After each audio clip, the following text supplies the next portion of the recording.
നമ്മുടെ കൂടെയുള്ളവരോട് നമ്മൾ എങ്ങനെയാണ് പെരുമാറുന്നത്?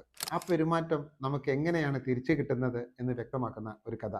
ഒരിക്കൽ ഒരു ഭർത്താവ് ദാമ്പത്യ ജീവിതത്തെക്കുറിച്ചുള്ള ഒരു പരിശീലന ശില്പശാലയിൽ പങ്കെടുത്തു. അപ്പോഴാണ് അയാൾക്ക് തിരിച്ചറിവുണ്ടായത്. താൻ തൻ്റെ ജീവിത പങ്കാളിയോട് വേണ്ടത്ര പരിഗണന നൽകുന്നില്ല, സ്നേഹത്തോടെ അല്ല ഞാൻ പെരുമാറുന്നത്. അയാൾ പശ്ചാത്താപ വിവശനായി അന്ന് വൈകിട്ട് ചെന്ന് ഭാര്യയോട് പറഞ്ഞു, നീണ്ട 20 വർഷങ്ങളായി നമ്മുടെ വിവാഹം കഴിഞ്ഞിട്ട്. പക്ഷേ നിന്നെ പരിഗണിക്കാനോ നിന്നെ വേണ്ട രീതിയിൽ പ്രോത്സാഹിപ്പിക്കാനോ എനിക്ക് കഴിഞ്ഞിട്ടില്ല.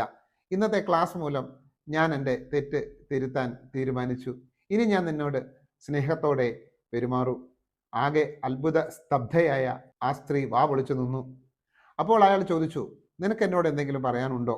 അപ്പോൾ ആ സ്ത്രീ മെല്ലെ പറഞ്ഞു, നിങ്ങൾ എന്നോട് സ്നേഹത്തോടെ പെരുമാറിയാൽ ഇനി മുതൽ നിങ്ങൾക്ക് തരുന്ന ഭക്ഷണത്തിൽ ഒന്നിലും ഞാൻ തുപ്പിയിടുകയില്ല. പ്രിയപ്പെട്ടവരെ, നാം കൊടുക്കുന്നതാണ് നമുക്ക് തിരിച്ചു കിട്ടുന്നത്. നാം വിതയ്ക്കുന്നതാണ് നമുക്ക് കൊയ്യാനാവുന്നത്. മാന്യമായ പെരുമാറ്റം നാം മറ്റുള്ളവർക്ക് കൊടുത്താലേ നമ്മുടെ കൂടെയുള്ളവരിൽ നിന്നും ചുറ്റുപാടിൽ നിന്നും നമുക്ക് മാന്യമായ പെരുമാറ്റത്തെ തിരിച്ചു കിട്ടുകയുള്ളൂ. പ്രിയപ്പെട്ടവരെ, മക്കളെ ശ്രേഷ്ഠരായി വളർത്തുവാൻ എന്ത് ചെയ്യണം എന്ന് അന്വേഷിക്കുന്ന ഒരാളാണോ നിങ്ങൾ?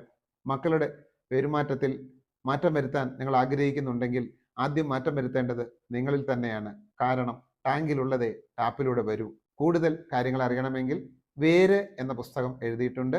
ഞാനും എൻ്റെ ഭാര്യയും കോപ്പികൾക്കായി ഈ വീഡിയോയിൽ കാണുന്ന നമ്പറിൽ ബന്ധപ്പെടാവുന്നതാണ്.